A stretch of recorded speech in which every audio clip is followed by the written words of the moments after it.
DSP से नीचे के सभी अधिकारियों को उन्होंने तत्काल प्रभाव से हटाया है, सस्पेंड भी किया है, कुछ लोगों पे एफआईआर भी हुए हैं।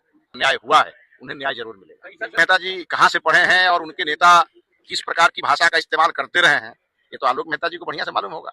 देखिए, एनडीए सरकार का सबसे परम कर्तव्य है न्याय के साथ विकास, और जनता हमारे लिए जनार्दन है। इसीलिए जब हम जिलों में जाते हैं तो वहां भी लोगों से मिलते हैं, क्षेत्र में रहते हैं तो वहां भी हमारे सभी मंत्री अपने आवास पे भी मिलते हैं, ऑफिस में भी मिलते हैं। लेकिन पॉलिटिकल कार्यालय, चूंकि भारतीय जनता पार्टी का कार्यालय ही से ही हम लोगों का निर्माण हुआ है, तो यहाँ पे सहयोग कार्यक्रम लगातार चलते हैं और प्रतिदिन हमारे कोई ना कोई मंत्री बैठते हैं। आज चूंकि शिक्षा विभाग का दिन था, उच्च शिक्षा मंत्री जी ने भी लोगों को सुना और हमने भी अपने विभाग की समस्याओं को सुना। लेकिन एक चीज हमने महसूस किया, हमने इतना त्वरित गति से चीजों को निवारण करने का हमने जो शुरुआत किया, अब हमारे एप्लीकेशन घटते जा रहे हैं और हम चाहेंगे कुछ दिनों में ऐसी स्थिति आए कि यहाँ फरियादियों की संख्या में बिल्कुल कमी हो जाए, क्योंकि चीजों को हम व्यवस्थित कर रहे हैं। प्रखंड की समस्या का प्रखंड में निवारण हो, जिले की समस्या का जिले में निवारण हो, और एकदम जो क्रोनिक डिजीज है वही यहाँ आए। और इसको लेकर के हम अपने विभाग में नवाचार लागू करके, टेक्नोलॉजी का सहारा लेकर के और संवाद से समाधान करके इन सब चीजों को कर रहे हैं। सरकार ने बहुत अच्छा इनिशिएटिव लिया है, हम माननीय मुख्यमंत्री जी को इसके लिए धन्यवाद देते हैं कि डीएसपी से नीचे के सभी अधिकारियों को उन्होंने तत्काल प्रभाव से हटाया है, सस्पेंड भी किया है, कुछ लोगों पे एफआईआर भी हुए हैं।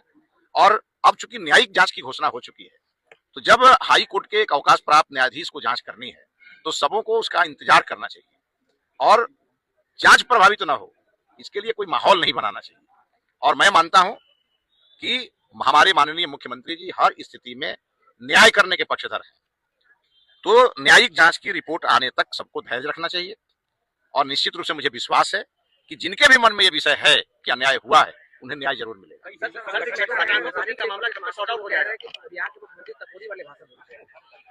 किसने कहा? आलोक मेहता।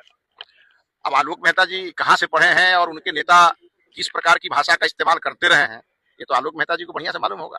शिक्षकों को ट्रांसफर पोस्टिंग का मामला कब तक सॉर्ट आउट होगा? बहुत जल्दी सॉर्ट आउट हो जाएगा। आपने जून तक का समय दिया था। जून अभी बीता कहाँ है, काम हो रहा है, काम हो रहा है, उसमें बहुत तेजी से काम हो रहा है। सरकारी स्कूलों में हम देखते हैं, हम जाते रिपोर्टिंग ऐसे देखते हैं कि स्कूल के टीचर जो है अटेंडेंस लगा के उसके बाद से वो लोग स्कूल में रहते नहीं है, उन पर क्या कहना चाहेंगे? सभी को अपने जो उनकी अपनी जिम्मेवारी है उसको लेकर उन्हें गंभीर होना पड़ेगा, क्योंकि बिहार के शिक्षा मंत्री के प्रयास से थोड़े कुछ हो जाएगा जब तक सभी शिक्षक प्रयास नहीं करेंगे। इसीलिए हमने सभी शिक्षकों से आग्रह किया है कि आपके लिए हम सब कर रहे हैं, अब आप हमारे छात्रों में गुणवत्तापूर्ण शिक्षा उनको कैसे मिले उसकी चिंता आप करिए। और विद्यालय 10 बजे या जो भी समय हो, अगर मॉर्निंग है तो 6:30 बजे से, या और डे है तो 10 बजे से, विद्यालय के समय से आना है और समय के बाद ही जाना है। और विद्यालय में सभी प्रकार की मूलभूत सुविधाओं की व्यवस्था सरकार कर रही है। इसलिए हमने एक दिन कहा कि कई जगह से मुझे रिपोर्ट आई कि कोई जांच करने जाता है, थोड़ी देर के बाद शिक्षक को पता चलता है उसका घर अगल बगल में है, तो शिक्षक स्कूल में आते हैं, कहते हैं कि मैं क्या करूं, मैं शौच के लिए बाहर गया था। इसलिए हमने कहा शौचालय की भी व्यवस्था विद्यालय में है, इसलिए अब ये बहाना नहीं चलेगा।